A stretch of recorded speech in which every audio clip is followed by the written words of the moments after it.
જય શ્રી કૃષ્ણ બાળકો, કેમ છો? મજામાં ને? ચાલો આજે આપણે પાઠની શરૂઆત પહેલા પ્રાર્થનાથી કરીએ, પછી ભણીએ. બરાબર? ચાલો બધા આંખ બંધ કરવો જોઈએ. ગુરુ બ્રહ્મા ગુરુ વિષ્ણુ ગુરુ દેવો મહેશ્વર ગુરુ સાક્ષાત પરબ્રહ્મા તસ્મૈ શ્રી ગુરુવે નમઃ. તસ્મૈ શ્રી ગુરુવે નમઃ.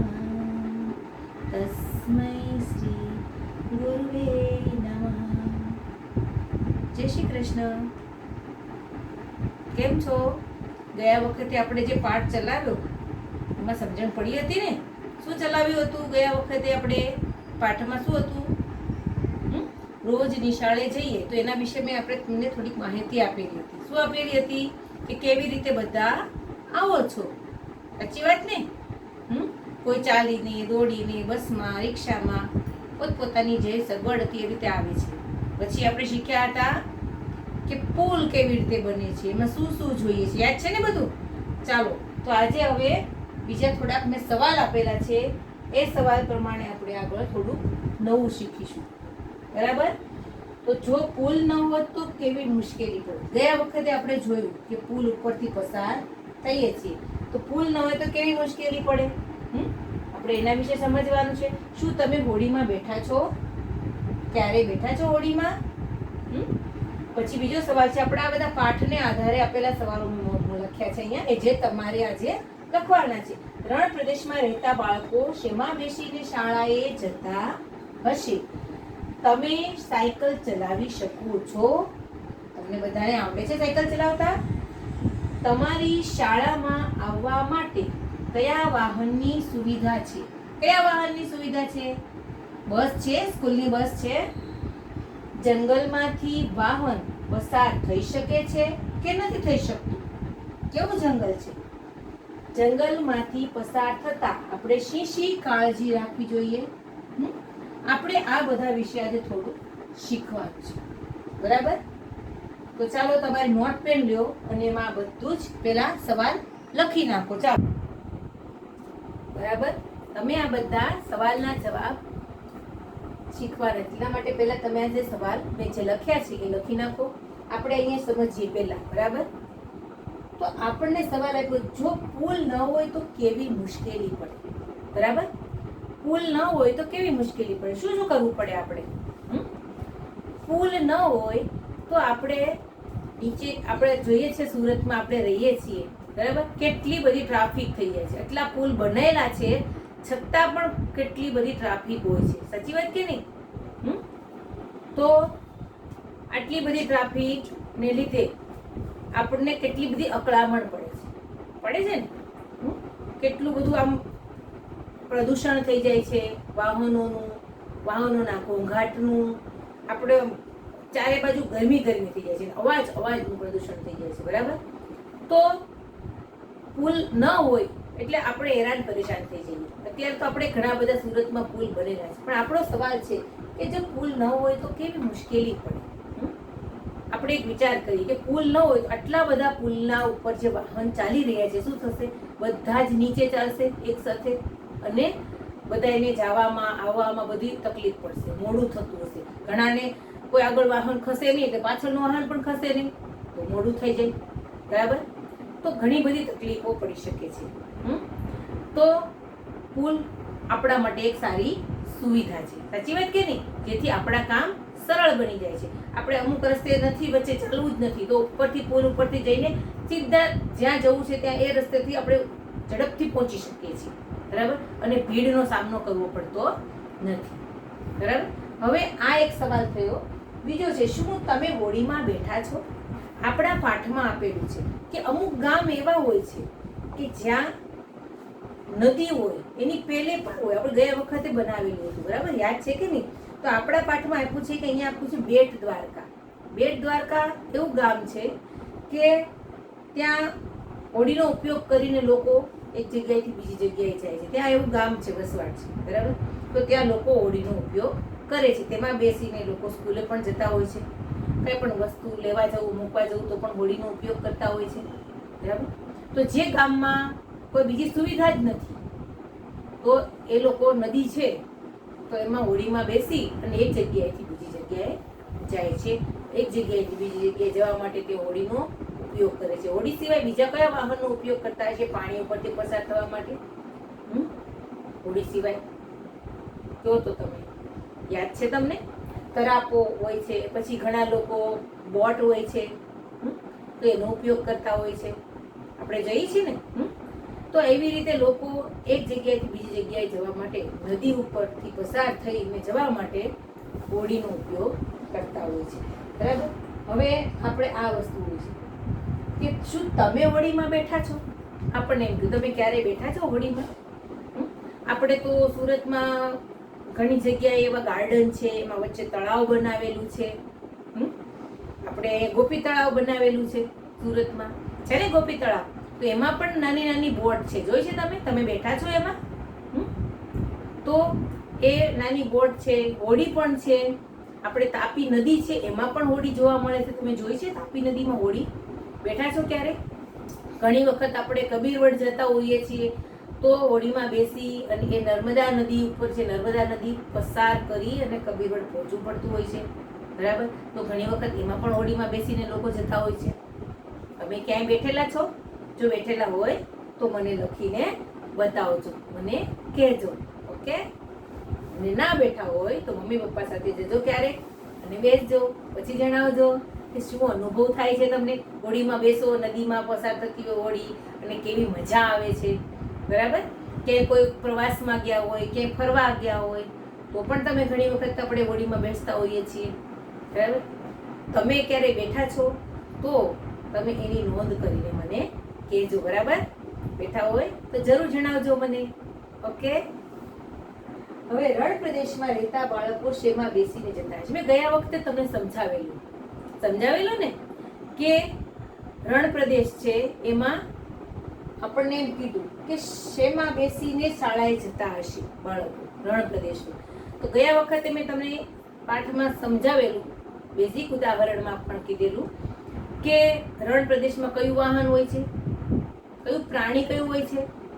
ઊંટ, બરાબર. તો ઊંટ ગાડી બનાવે છે લોકો, બરાબર. ઊંટની પાછળ ગાડું જોડવામાં આવે છે અને લોકો એમાં બેસી અને રણ પ્રદેશમાં ઊંટ સારું વાહન છે, એ ચાલી શકે છે, બરાબર. તો આ પ્રાણી બહુ સરસ રીતે, એના પગની નીચે ગાદી આવેલી છે એટલે તે આરામથી ચાલી શકે છે, બરાબર. તો ઊંટ ગાડી બનાવી અને લોકો એમાં બેસી અને એક જગ્યાએથી બીજી જગ્યાએ જતા હોય છે, એક જગ્યાએથી બીજી જગ્યાએ જાય છે. સામાન ને સામગ્રી પણ પહોંચાડે છે, ખરીદી વેચાણ કરવા માટે પણ ઊંટગાડીનો ઉપયોગ કરે છે, શાળાએ જવા માટે પણ ઊંટગાડીનો ઉપયોગ કરે છે. લોકો મુસાફરી એક જગ્યાએથી બીજી જગ્યાએ જવા માટે પણ ઘણી વખત ઊંટગાડીનો ઉપયોગ કરતા હોય છે. ઘણા બધા મજૂર વર્ગ છે, ઘણા લોકોને કોઈ વાહન મળતું નથી તો એમાં બેસીને જતા હોય છે, બરાબર. તો રણ પ્રદેશમાં ઊંટ, બરાબર. તો શેમાં બેસીને, એટલે કે ઊંટ ગાડીમાં બેસીને શાળાએ જતા હોય છે. પછી આપણને આપ્યો છે સવાલ કે તમે સાયકલ ચલાવી શકો છો? તમે સાયકલ ચલાવી શકો છો? આપણા પાઠની અંદર પણ આપેલું છે, શું તમે સાયકલ ચલાવી શકો છો?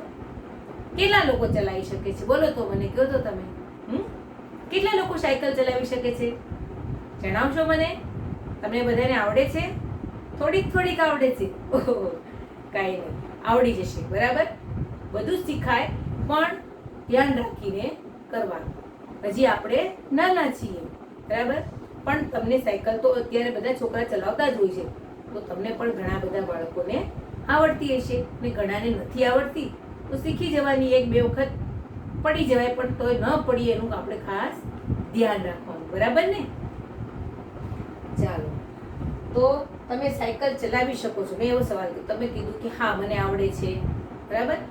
તો તમને કેવો અનુભવ થાય છે જ્યારે તમે સાયકલ ચલાવતા હોય છે? ત્યારે તમને મજા આવે છે? કેવા છોકરાઓ સાયકલ ચલાવતા હોય છે? ઘંટડી વગાડતા જાય, ટીન ટીન ટીન ટીન, અને એ સાયકલ ચલાવતા જતા હોય છે, જાય છે ને? મજા આવે છે ને? જો બધાના મોઢા પર ખુશી આવી ગઈ. બરાબર, સરસ. તો આપણને ખૂબ જ મજા આવે છે જ્યારે આપણે પોતે વાહન ચલાવીએ છીએ ત્યારે, બરાબર. ઘણી વખત આપણે બધા વાહનમાં બેસીને જઈએ છીએ, પણ આપણે એક સાયકલ પણ એક વાહન જ છે, બરાબર. એના દ્વારા પણ ઘણા છોકરાઓ છોકરીઓ શાળાએ પહોંચતા હોય છે. તમારામાંથી પણ ઘણા આવતા હશે, સાચી વાત ને? હવે આપણે બીજો સવાલ આપ્યો છે કે તમારી શાળામાં આવવા માટે કયા વાહનની સુવિધા છે, બરાબર. આપણી શાળામાં આપણે આવતા હોઈએ તો આપણી શાળામાં કયા કયા વાહનો રાખ્યા છે જે બાળકોને લેવા જાય છે, મૂકવા જાય છે? ખબર છે તમને? સ્કૂલ બસ હોય છે ને, આપણી શાળાની સ્કૂલ બસ હોય છે, વાન હોય છે સ્કૂલની. તો એમાં આપણે ઘણી વખત જતા હોઈએ છીએ અને આવતા હોઈએ છીએ, સાચી વાત ને? ઘણા બાળકો એમાં આવતા હશે. આપણે શાળાએ જઈએ એમાં પાઠમાં આપણે ગયા વખતે પણ મેં તમને ઘણું જણાવેલું હતું, બરાબર, કે પોતપોતાની પાસે જે કઈ સગવડ હોય, સુવિધાઓ એમાં આવે છે, પણ કદાચ કોઈની પાસે એવી લેવા મૂકવા માટેના કોઈ સગવડ નથી, બીજું કોઈ વાહન નથી, તો એ શાળાની બસ છે એમાં પણ આવી જઈ શકે છે, બરાબર. તો શાળામાં સ્કૂલ બસની સુવિધા પણ રાખવામાં આવે છે, વાન પણ રાખવામાં આવે છે સ્કૂલનું, બરાબર. તો એવી રીતે આપણે આપણી શાળામાં આવવા માટે વાહનોની સુવિધા કઈ કઈ છે એ બાબતે આપણે જાણવાનું છે, બરાબર. એ બાબતે તમારે આ સવાલના જવાબમાં લખવાનું છે. જો અત્યારે તમને હું સમજાવી રહી છું, બરાબર. હવે જંગલમાંથી પસાર થતા વાહન પસાર થઈ શકે છે? જંગલમાંથી વાહન પસાર થઈ શકે છે? તમે કોઈ દિવસ ક્યારે જંગલમાં ગયા છો? જંગલમાં શું હોય? વાઘ, સિંહ, દીપડા એમાં ટ્રેન પસાર થઈ અને એક જગ્યાએ બીજી જગ્યાએ જવું પડતું હોય તો શું થાય? તો અને જ્યારે આપણે જંગલમાં જતા હોઈએ છીએ ત્યારે તમે ક્યારે કોઈ દિવસ ક્યાંય બહાર ગયા હોય કોઈની સાથે જંગલમાં, તો તમને શેના અવાજ સંભળાય છે? પક્ષીઓના, અલગ અલગ પ્રકારના, જાત જાતના નવા નવા અવાજો સંભળાય છે, બરાબર. બીજા પ્રાણીઓના અવાજો સંભળાય છે. તો આપણને વાતાવરણ જ અજીબ પ્રકારનું લાગે, બરાબર. આપણે જે રહેઠાણ હોય તે શાંત વાતાવરણ હોય છે, એટલા બધા પ્રાણીઓ પક્ષીઓ હોતા નથી. પણ જ્યારે જંગલમાં ખૂબ જ વૃક્ષો હોય છે, ગાઢ જંગલ હોય છે. આપણે ગીરનું જંગલ જોયું છે તમે? ઘણા લોકો ગીરના જંગલમાં જતા હોય છે, તો ત્યાં શું છે? ત્યાં બહુ જ ગાઢ જંગલ છે. એ જંગલોમાં ઘણા બધા પક્ષીઓ રહેતા હોય છે, ઘણા બધા પ્રાણીઓ રહેતા હોય છે ને. તો આપણે ક્યારેક એવો રસ્તો હોય કે એ જંગલમાં થઈને જ જતો હોય, તો આપણે એ રસ્તે થઈને પસાર થવું પડતું હોય છે. તો ત્યારે તમને કેવો અનુભવ થાય છે? ડર લાગે છે? શું કરો છો તમે? કે આનંદ આવે છે કે મજા આવે છે? તો તમારો એ અનુભવ તમે જંગલમાંથી આપણે એમ કીધું, તો હવે આપણે ચાલીને જતા હોઈએ છીએ, બરાબર, જંગલમાં. તો એમ કહે છે આપણો સવાલ કે જંગલમાંથી વાહન પસાર થઈ શકે છે? શું જંગલમાં એવા રસ્તા છે? જંગલમાં તો આડા વૃક્ષો એની મેટે ઉગી જતા હોય છે, તો ત્યાં રસ્તો ન હોય, બરાબર. તો આપણું વાહન પસાર થઈ શકે? ના થઈ શકે. અમુક જગ્યાએથી અટકી ઊભું રહી જાય જંગલની અંદર, તો આમ તેમ ઝાડવા હોય, તો આપણું મોટું કોઈ બી વાહન ત્યાંથી પસાર થઈ શકતું નથી. તેથી શું કરવું પડે છે? આપણે જંગલની કેડીઓમાંથી ચાલીને આપણે બહાર એક જગ્યાએથી બીજી જગ્યાએ જવા માટે એમાંથી પસાર થવું પડે છે કે નહીં? સાચી વાત ને? તો આપણે જંગલમાંથી જ્યારે પસાર થતા હોઈએ છીએ ત્યારે આપણે ચાલીને એમાં કેડીમાંથી પસાર થઈને જવું પડતું છે, જે આપણી બુકમાં પણ આપેલું છે, બરાબર, કે તમે જંગલમાંથી પસાર થાઓ છો, બરાબર, તો જ્યારે જાત જાતના પશુ પક્ષીના અવાજ સાંભળવા મળશે. ઘણા ગામમાં કોઈ વાહનની સુવિધા ન હોય, ગીરના જંગલો હોય, એની બાજુમાં કોઈ રહેતા હોય, તો એ બાળકોને જંગલમાંથી પસાર થઈ અને પછી બહાર ગામમાં બીજી જગ્યાએ શાળા આવેલી હોય ત્યાં ભણવા જતા હોય છે. ઘણી જગ્યાએ આવી પરિસ્થિતિ હજી છે. આજે બધે રસ્તા, વાહનો, સુવિધાઓ બધું જ થઈ ગયું છે, પણ અમુક ગામમાં હજી પણ એવું જોવા મળે છે, બરાબર. ઘણી જગ્યાએ જંગલોની વચ્ચે ઘણા લોકો અમુક ગામને માણસો રહેતા હોય, તો ત્યાં એના બાળકોને ભણાવવા માટે સરકાર ત્યાં શાળા બનાવતી હોય છે, બરાબર. તો એક નાની શાળા બનાવી દે છે, થોડાક શિક્ષકો હોય છે અને બાળકોને ભણાવતા હોય છે, ત્યાં જંગલમાં જઈને ભણાવતા હોય છે, બરાબર. તો ત્યારે એ જંગલમાં એવો રસ્તો હોય છે તો ત્યાં વાંકો ચૂકો ઝાડવા, ગાઢ જંગલ, તો એની અંદર કોઈ વાહન પસાર નથી થઈ શકતું. તો ત્યાં શું કરવું પડે છે? ચાલીને જ જવું પડે છે. એની અંદર કેડી બનાવીને લોકો ચાલતા ચાલતા પહોંચી જતા હોય છે. બરાબર? વાહન પસાર થતું નથી. તો અમુક એવા ગાઢ જંગલો હોય છે જેમાંથી વાહન પસાર થઈ શકતું નથી. બહાર ઊભું રહે પણ જંગલની અંદર જઈ શકતું નથી. ત્યાં તો ચાલીને જ તમારે જવું પડે છે. હવે આપણે આવે છે કે જંગલમાંથી પસાર થતા શી કાળજી રાખવી જોઈએ. આપણે જંગલમાંથી જતા હોઈએ, બરાબર, મેં હમણાં કીધું તમને, વાઘ આવે, સિંહ, રીંછ, ઘણા પ્રાણીઓના આપણને અવાજ સંભળાતા હોય, ઘણા પક્ષીઓના અવાજ સંભળાતા હોય, વાંદરાઓ પણ જોવાની બહુ મજા આવે, બહુ સરસ છે. પણ સાપ હોય, વીછી હોય, ઘણું બધું, કેટલા જાત જાતના જીવજંતુઓ હોય, આપણને ખબર હોતી નથી. તો આપણે જંગલમાંથી પસાર થતા હોઈએ ત્યારે ખૂબ જ ચારે બાજુ ધ્યાન રાખવું પડે છે અને સાવચેતીપૂર્વક જવું પડે છે. આપણી સાથે આપણા બચાવ માટેના સાધનો પણ સાથે લઈ જવા પડતા હોય છે. ક્યારેક અચાનક કંઈ આવ્યું તો આપણા બચાવ માટેનું આપણે સાધન લઈ જવું પડતું છે. ઘણી વખત રાત્રે લોકો જંગલમાંથી પસાર થતા હોય છે તો જંગલમાં તો ગાઢ અંધકાર હોય ને. રાત્રે તો એક તો ઝાડવા ગીચ હોય, દિવસે પણ સૂર્યનો પ્રકાશ નીચે સુધી એટલો બધો નથી આવતો, તો રાત્રે તો કેટલું અંધારું થઈ જાય. તો ઘણી વખત લોકો રાત્રે જંગલમાંથી પસાર થઈને જતા હોય તો એ લોકો શું કરે?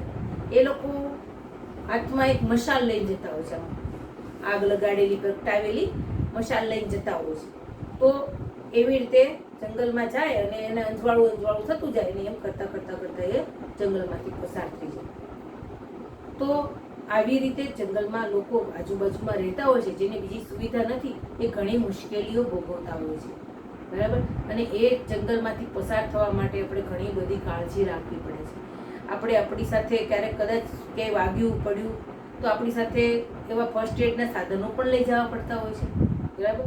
ફર્સ્ટ એડ એટલે કે આપણને સામાન્ય સારવાર કંઈ વાગ્યું હોય તો પાટાપિંડી કરવા માટે પાટો છે, કોઈ થોડીક મેડિસિન છે, દવા છે, એ બધું લઈ જવું પડતું હોય. બરાબર? કદાચ કોઈને કંઈ વાગ્યું, કંઈ થયું તો એના માટેની એક વસ્તુ સાથે લઈ જવી પડે. હવે આપણે આ બધા સવાલના જવાબ સમજ્યા. બરાબર? હજી તમને આમાં ન ખબર પડે તમે મને પૂછી શકો છો. આપણા પાઠના આધારના સવાલના જવાબ છે, આ બધા સવાલો છે.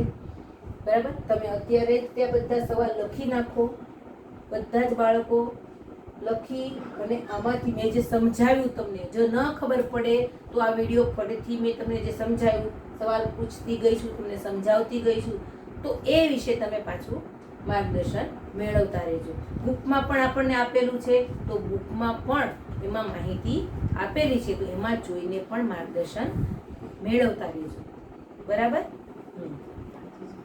તો હવે આપણને બીજું બુકમાં આપ્યું છે કે આપણે જંગલ વિશે તો જાણી લીધું. હવે બીજું આપ્યું છે કે પથરાળ રસ્તાઓ.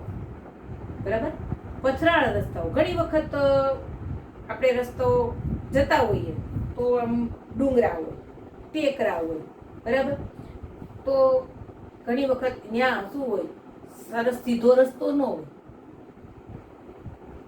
ખાડા ટેકરા હોય. બરાબર? ખાડા ટેકરા હોય, પછી પથરાળ, બધા પથરા હોય, નાના પથરા, મોટા પથરા, વાંકા ચૂકા રસ્તા હોય, તો ઢાળ ચડવો પડતો હોય. તો આવા અલગ અલગ પ્રકારના રસ્તાઓ હોય. બરાબર? ડુંગર ઉપર ચડીને ઉપરથી હેઠે ઉતરી જવાનું હોય, આવું બધું હોય.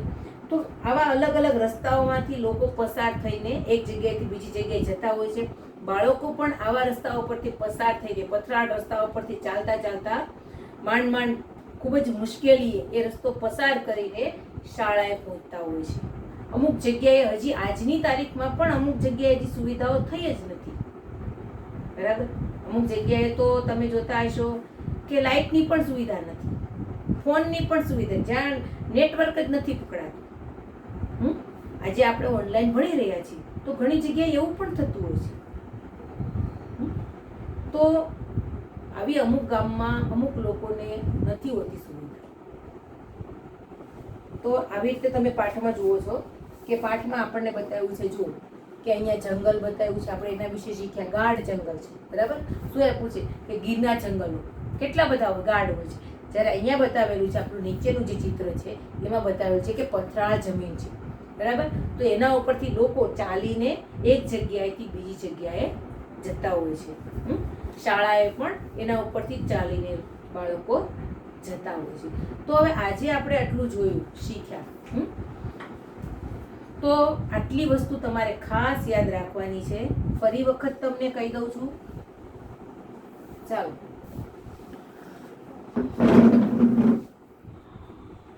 તો આપણે ફરી વખત શીખીએ કે પાઠનું નામ છે રોજ શાળાએ નિશાળે જઈએ, બરાબર. આપણે તો સમજ્યા.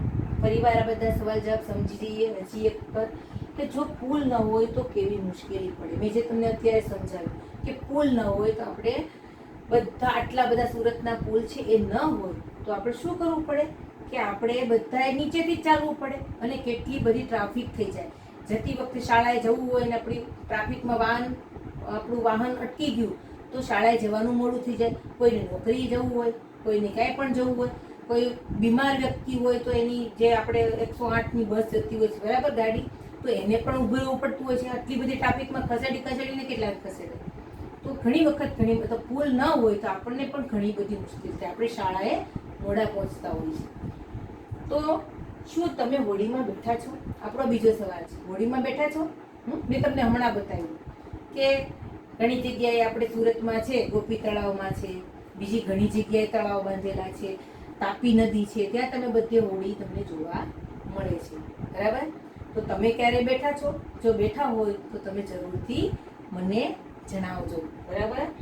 રણ પ્રદેશમાં રહેતા બાળકો શેમાં બેસીને શાળાએ જતા હોય છે, બરાબર. તો રણ પ્રદેશમાં કયું પ્રાણી છે? ઊંટ. તો ઊંટ ગાડી બનાવવામાં આવે છે, પાછળ ગાડું જોડવામાં આવે છે ઊંટની પાછળ, અને એ ઊંટ ગાડીમાં બેસીને રણ પ્રદેશમાં રહેતા બાળકો શાળાએ જતા હોય છે. તમે સાયકલ ચલાવી શકો છો? આમાંથી કેટલા બાળકોને સાયકલ આવડે છે? જે મેં હમણાં પૂછ્યું તમને, બરાબર. તો તમે સાયકલ જ્યારે ચલાવો છો ત્યારે તમને કેવું લાગે છે તે અનુભવ મને જણાવજો. મજા આવે છે ને? કેટલા બાળકો ચલાવો છો સાયકલ? બરાબર, તમે બધા ચલાવો છો, સાચી વાત છે. હવે જેટલાને નથી આવડતી એમને પણ ચલાવવી છે, તમને પણ આવડી જશે. પણ સાયકલ ચલાવવામાં આપણે કઈ ડરવાનું ન હોય, થઈ જાય, એક બે વખત તો પડી પણ જવાય, પણ સાયકલ આવડી જાય. તમારામાંથી ઘણા બધા બાળકોને આવડે છે, સરસ. તમારી શાળામાં આવવા માટે કયા વાહનની સુવિધા છે? આપણી શાળામાં આપણે શાળાએ જતા હોઈએ તો કયા કયા વાહનની સુવિધાઓ શાળાઓ રાખતી હોય છે, બરાબર. તો આપણી શાળામાં સ્કૂલ બસ હોય છે, સ્કૂલની વાન હોય છે. તો આપણે આ બધી સુવિધાઓ શાળા આપણને આપતી હોય છે, જે આપણને શાળાએ લઈ જતી હોય છે અને પાછી શાળાએથી ઘરે પણ મૂકી જતી હોય છે. તો આવી સુવિધાઓ શાળા પાસે હોય છે. જંગલમાંથી વાહન પસાર થઈ શકે છે? આપણે જોયું હમણાં કે ગીરના જંગલો છે, આપણા પાઠમાં પણ આપેલું છે, બરાબર. હમણાં જ મેં તમને બતાવ્યું, અહીંયા આ જંગલો બતાવેલા છે અને અહીંયા આપણને આપેલું છે કે ગીરના જંગલો ગાઢ જંગલો હોય છે. તો આપણે એ જંગલમાંથી વાહન પસાર થઈ શકે છે? જંગલમાં તો ખૂબ જ ઝાડવા હોય છે, આડાવાળા બધા. તો ત્યાં રસ્તો પણ બનાવેલો હોતો નથી. જંગલમાં આપણે ચાલીને જવું પડે છે, વાહન પસાર થતું નથી. જંગલમાંથી પસાર થતા શી કાળજી રાખવી છે? હવે આપણે જંગલમાંથી ચાલીને જઈએ છીએ, પસાર થતા હોય છે, તો આપણે શી કાળજી રાખવી જોઈએ? આપણી પાસે આપણે કોઈ પ્રાણીઓ હોય, વાઘ, સિંહ, તેના અવાજો સાંભળતા આપણને ડર લાગતો હોય તો એના રક્ષણ માટે, આપણા પોતાના રક્ષણ માટે આપણે કોઈ સાધન પણ સાથે રાખવું પડે છે. અને પછી કદાચ આપણે ચાલતા જઈએ અને કદાચ આપણે પડી ગયા, આપણને વાગી ગયું, તો એના માટે મેં હમણાં કીધું ફર્સ્ટ એડની કીટ, બરાબર, એ આપણે સાથે રાખવી જોઈએ. ક્યાંક વાગ્યું તો પાટાપેન્ડી કરવા થાય, બરાબર. તો જંગલમાં તો બીજી કોઈ સુવિધા હોતી નથી, એ રાખવી પડે છે. સાથે પાણી પીવાનું લઈ જવું પડે છે. જંગલમાં પાણી પણ નથી મળતું, કદાચ એ પણ લઈ જવું પડે. ખાવાનું થોડું પણ લઈ જવું પડે, ઘણું બધું લઈ જવું પડે. અને મેં હમણાં એમ કીધું કે જંગલમાંથી ઘણી વખત લોકો રાત્રે પણ પસાર થતા હોય છે. દિવસે એટલું ગાઢ જંગલ હોય છે તો દિવસે પણ અંજવાળું નથી પડતું નીચે, તો રાત્રે તો ક્યાંથી પડે? તો રાત્રે શું લઈને જતા હોય છે લોકો? કે એક સળગાવેલી મશાલ લઈને જતા હોય છે, જેથી જંગલમાંથી પસાર થાય તો એને અંજવાળવું પડે અને રસ્તો પસાર કરીને અંદરથી આડાવડા નીકળી જાય જંગલમાંથી બહાર. એવી રીતે તો આવી રીતે પોતપોતાની સાથે બધી જે જરૂરિયાત પ્રમાણેની વસ્તુઓ રાખે છે. બરાબર. હવે તમારે આજે આ આપ્યું છે એમાં સમજણ પડી ગઈ તમને બધાને? તો આપણા પાઠમાંથી જ આ બધા સવાલો મૂકેલા છે, આ બધા લખી નાખજો. ફરી વખત આવતા વખતે પીરિયડમાં પાછા રિપીટ કરીશ, પૂછીશ તમને. જે ન આવડે એ મને તમે લખીને જણાવી દેજો. તમારી નોટબુકમાં બધા સવાલ જવાબ લખી નાખો. બરાબર. અને ફરી વખત ન સમજણ પડે તો પાછો વિડીયો 2 વખત તમે સાંભળજો, પાછા જોજો. ઓકે. ના ખબર પડે એ સવાલ મને લખીને મોકલજો, આપણે જરૂર જણાવીશું. બરાબર. ચાલો, બીજું આપ્યું તમને મેં કે પથરાળ જમીન. ડુંગર છે તો ડુંગર ઉપર પથરાળ જમીન હોય છે. બરાબર. તો એમાં પણ લોકો જાતા આવતા હોય છે. આપણે આટલી માહિતી આજે શીખ્યા. બરાબર. તો હવે આવતા પીરિયડમાં આ બધા સવાલના જવાબ મોઢે કરજો, લખજો. બરાબર. અને આના વિશે જ ન ખબર પડે તો તમને ના ખબર પડે તો મને તમે જણાવી શકો છો. તમારી નોટબુકમાં સવાલ લખી અને મને જણાવી શકો છો. ચાલો, જય શ્રી કૃષ્ણ.